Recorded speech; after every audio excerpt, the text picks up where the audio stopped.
chill of the midnight air, the grandeur of the newly renovated cruise ship, the Siren's Call, belied its eerie past. The ship, once a majestic vessel named the Orpheus, had met a tragic end on its maiden voyage decades ago, sinking under mysterious circumstances. Salvaged and refurbished, it sailed the seas once more, carrying with it whispered tales of hauntings and ghostly happenings. Among the most feared locations on the ship was a particular restroom on the lower deck near the engine room. This toilet, it was said, was where the captain of the Orpheus had been found lifeless, his reflection forever etched into the mirror, a grim visage of despair. The new crew, skeptical of such tales, paid little heed until the night of a grand ball when the ship was at its liveliest. Eliza, a young and curious staff member, dared to explore the lower decks. The stories of the haunted restroom had reached her ears, and with a mix of fear and excitement she ventured towards it. As she approached, the temperature dropped, her breath visible in the air despite the indoor setting. Ignoring the goosebumps rising on her arms, she pushed open the heavy door. Inside, the restroom was surprisingly ornate, the fixtures gleaming under flickering lights. But as she approached the mirror, the air stilled, and the lights dimmed to a mere whisper. Gazing into the glass, Eliza's reflection seemed to waver as if water were flowing over the mirror. She blinked, and in that split second she saw him, the captain.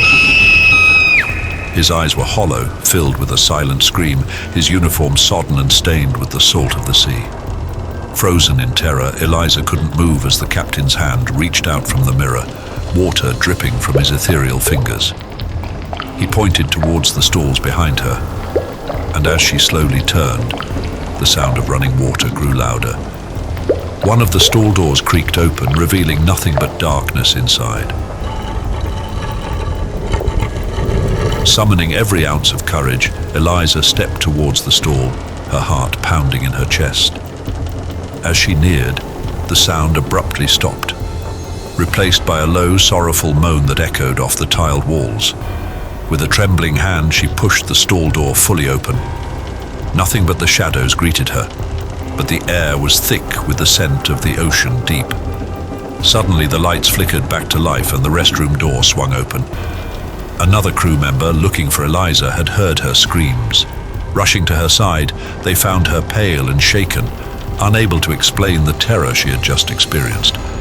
From that night on, no one on the Siren's Call dared to visit that haunted restroom alone, and tales of the captain's ghostly apparition became a legend whispered among the crew, a chilling reminder of the ship's dark history. On a moonless night, as the newly renovated cruise ship, the Siren's Call, cut through the murky waters of the Atlantic, it found itself under the menacing shadow of a pirate ship.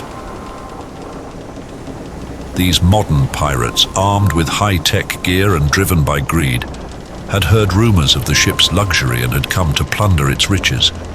As the pirates boarded the Siren's Call, the crew and passengers hid, their hearts pounding with fear.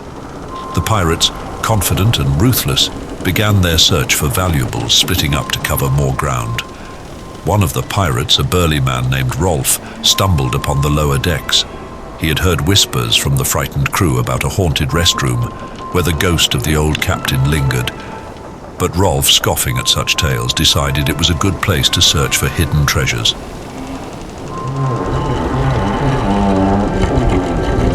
Pushing open the heavy restroom door, Rolf entered the dimly lit space.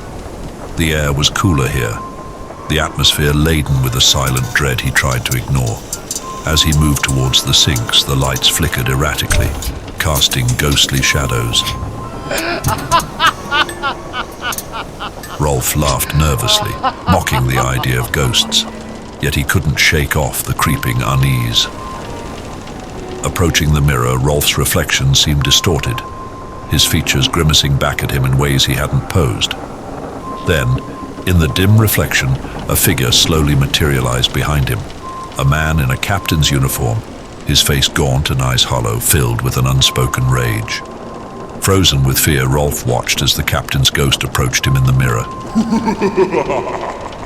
The ghost pointed a finger at him, and then at the door, his mouth moving silently as if mouthing a dire warning.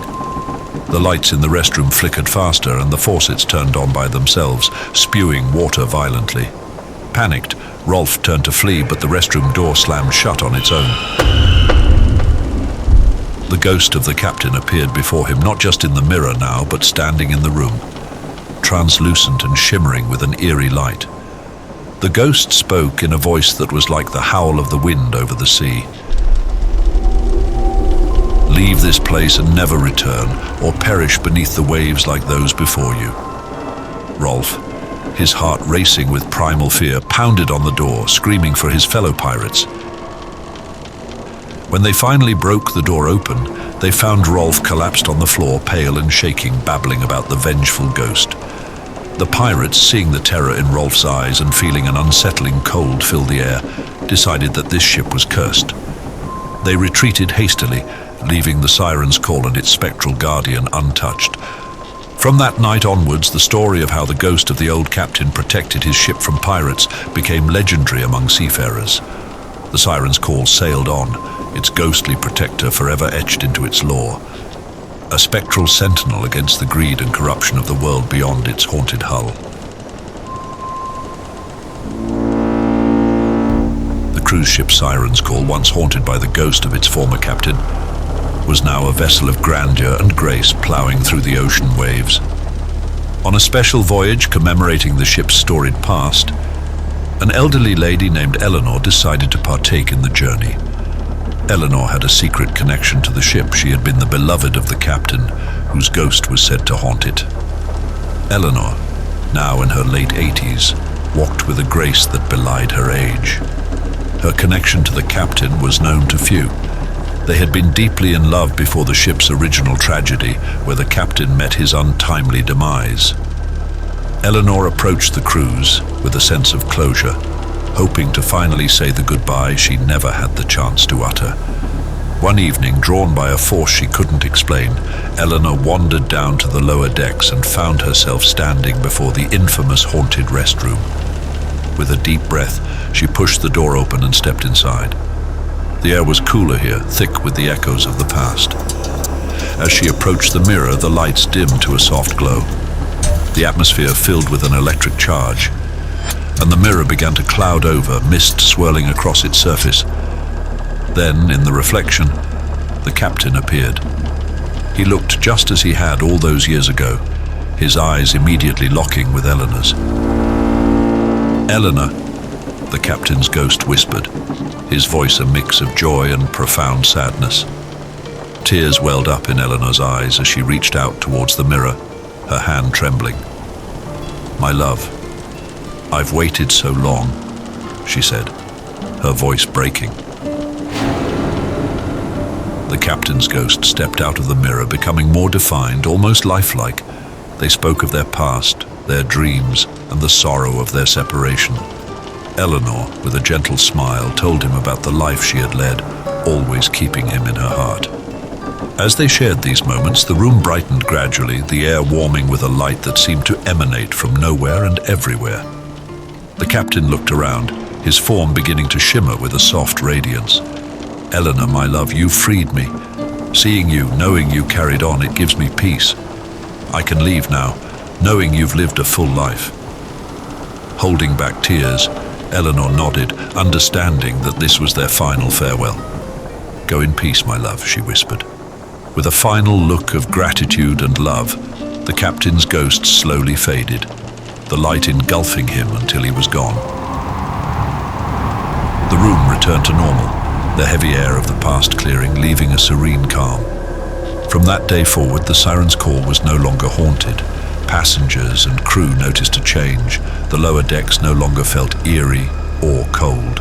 The legend of the haunted restroom ended with Eleanor's visit, turning into a story of eternal love and redemption. The Siren's Call sailed on, its course steady and its journeys peaceful, a liberated vessel whose spirit was as free as the ocean it traversed.